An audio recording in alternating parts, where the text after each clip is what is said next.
All right, let's talk a little bit about dark matter.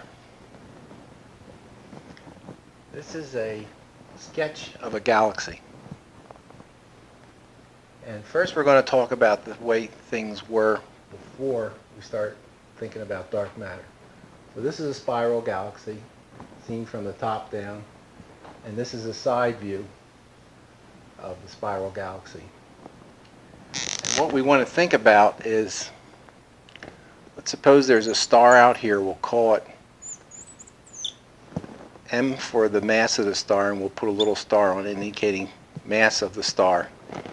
And we're going to say it's out a distance r from the center of the galaxy.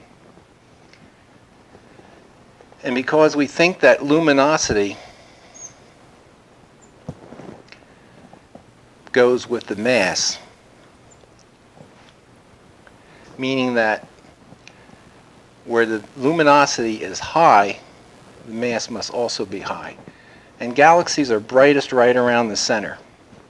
So the approximation that we're going to make is most of the mass of the galaxy, which we'll represent by capital M, is in the center of the galaxy. Now if we do that, we come over here, we can apply Newton's law to try to figure out what the velocity of the mass of that little star is. So Newton's law of gravitation is F is equal to the gravitational constant times the product of two masses, and the two masses here will be the mass of the galaxy. And again, we have that all concentrated in the center of the galaxy, times the mass of the star divided by r squared.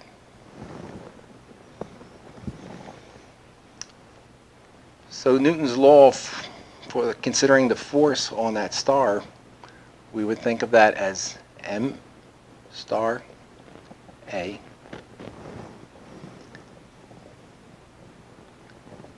and A is v squared, the velocity squared, over r. So now we can estimate what the velocity would be as a function of r from the center of the galaxy. So on this side we have m again, m star over r squared. This r cancels one of these r's. The mass of the star cancels out. And we can solve for the velocity.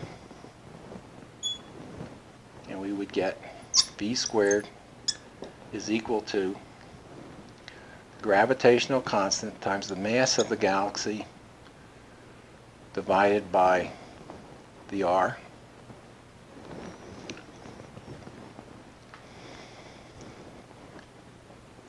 And we can simplify this a little bit and just think of how the velocity appears to be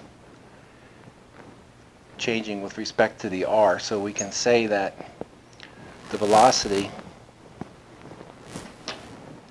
is proportional to the square root of 1 over r. So we're ignoring these constants because we just want to look at this radial distance behavior with velocity. So what would that look like? What would, if the velocity of this star is proportional to 1 over the square root of the distance from the center, what would that look like? Well, we can sketch it out crudely. Here's the velocity. Here's the distance from the center of the galaxy. And when r is small, 1 over r is going to be large, so the velocity will be large, and it would look something like that. And for the longest time, that's what people thought. And even the shape of a spiral galaxy kind of suggests that it looks like the stars in the center, near the center, are moving faster than the ones towards the edge, and that's exactly what this is saying.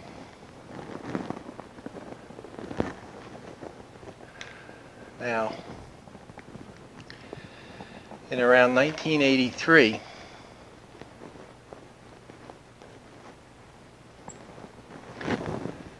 Vera Rubin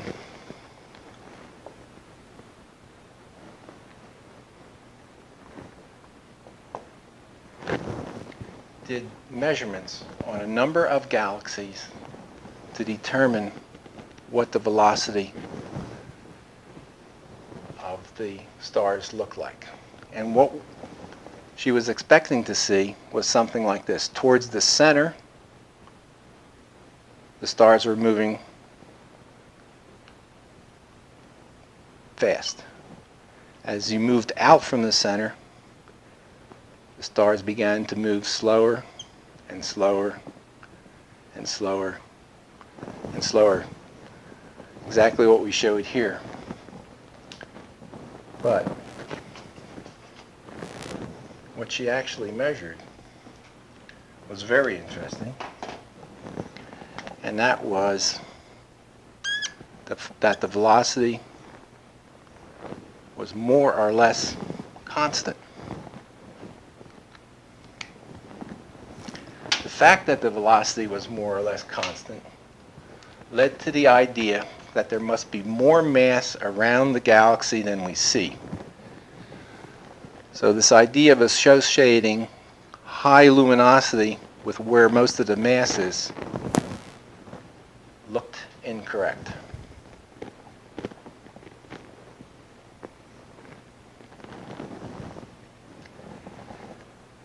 Now, that led to the idea of the missing mass. Seems like there's more mass around than we thought. But the mass really isn't missing, it's there and we can't see it. So that led to the idea of calling the missing mass dark matter.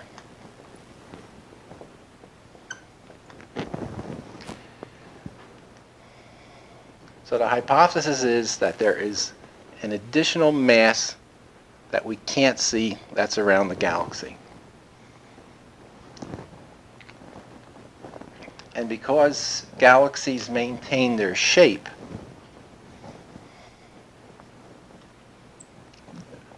the fact that shape seems to be maintained implied that the mass distribution around the galaxy should be spherical.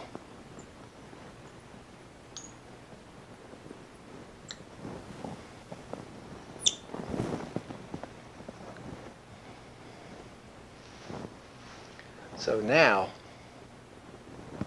instead of having all the mass concentrated at the center, let's suppose that as you move out further from the center, the mass of the galaxy, the mass that you're seeing as you move out further from the center, is actually proportional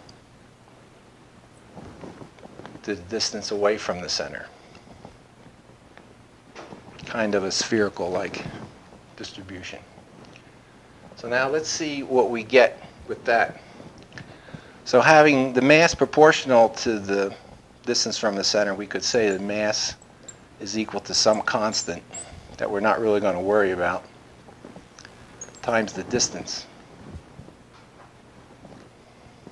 Now what we'll do is rework these equations.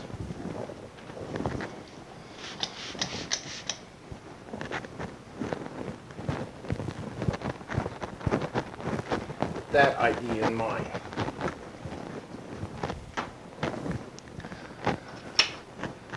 So we're going to start out with the gravitational law again. But now the mass, instead of being m here, is going to be something proportional to the distance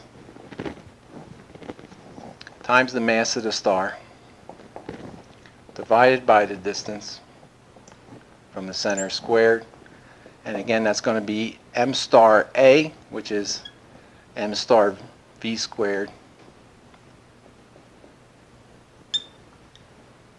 over r. So you can see now that the r's cancel out. And so we're left, and the small m's cancel out. So we're left with v squared is equal to the gravitational constant times this k.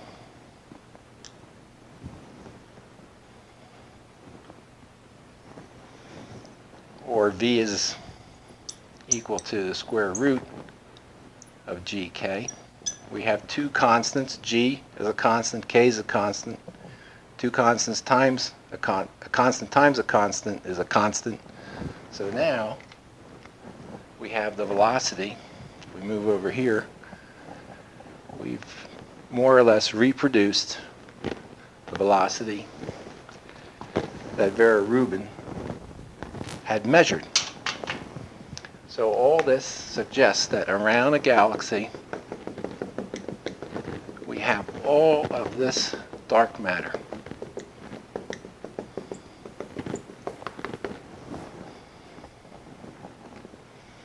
And so that's the idea of the dark matter. The question is, what is the dark matter?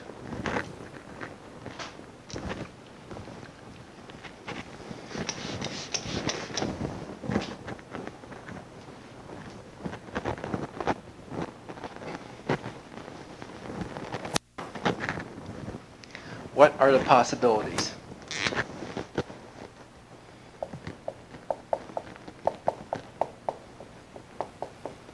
For the dark matter?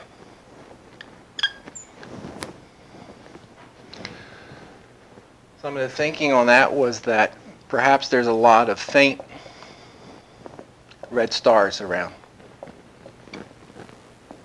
Red stars are faint themselves, and then considering that they're actually fainter. There might be Jupiter-sized objects around, a lot of them.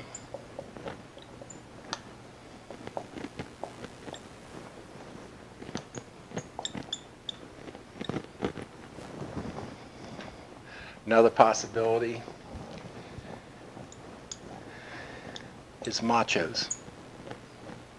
I'd rather have some nachos now, but we'll talk about the machos. And that stands for massive, compact halo object. And the idea that was somewhere around the halo, there were massive objects. And that would be all over. So there would be considered a halo of objects, these massive objects, all around the galaxy. Another possibility is for neutrinos. If the neutrino has a mass, they're practically massless, but if there's enough of them around, perhaps they could make up the mass. But none of these ideas really seem to be correct. So what might really be going on with regards to what makes up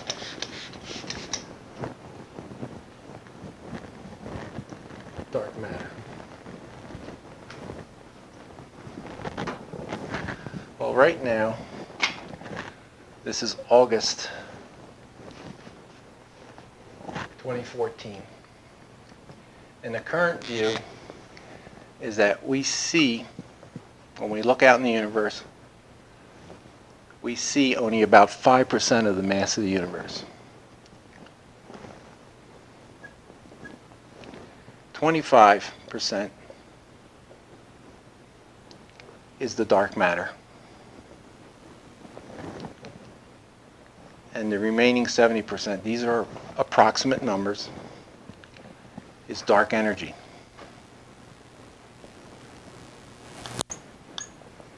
And dark energy is the hypothetical energy that's causing galaxies to separate from one another in the universe at an accelerating rate.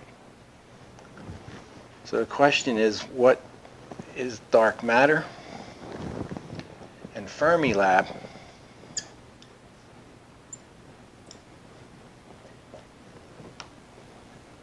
just this month, in this year, August 2014, has received a very large electromagnet.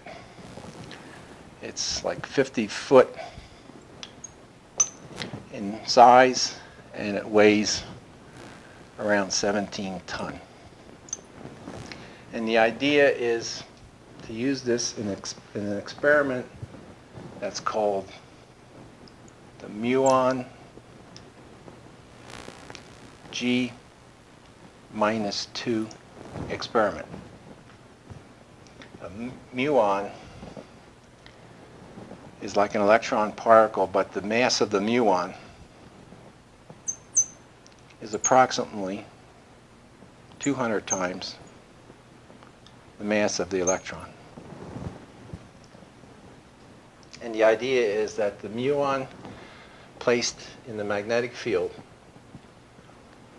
might have a behavior that causes the G, the Landau factor, to be not 2. So what is the difference between the real G and what the expected value is? And that might come about from an interaction with dark matter. So that experiment, hopefully in a few years, may lead to an idea as to what dark matter is made of. I don't know what dark matter is made of. My hat says I love dark matter, but actually I would love to know what dark matter is. And the only prediction I would make is that perhaps when dark matter is understood, we'll understand dark energy too. Or maybe it'll be the other way around. When we understand dark energy, we'll understand what dark matter is. And I'm Andrew Ochadlick.